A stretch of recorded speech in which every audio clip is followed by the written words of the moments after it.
post-game press conference, we are joined by the best player of the game, Poy Eram, and winning head coach Chot Reyes.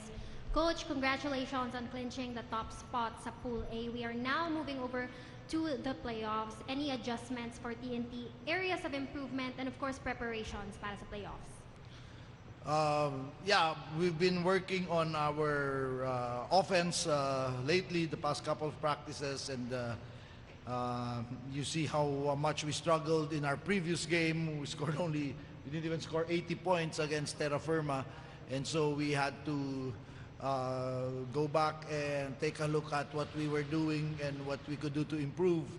And I thought we saw some positives today.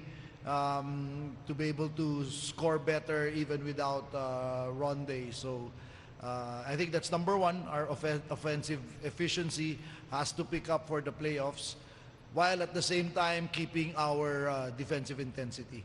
I think that's very important. I think our defense is what has carried us through when our offense has been struggling. So we have to maintain that and improve on the offense. But one thing is for sure, what got us here won't get us to the next level. So we have to now focus on getting to the next level if we want to go deep in the playoffs. Thank you, Coach. Ikaw naman, Poy.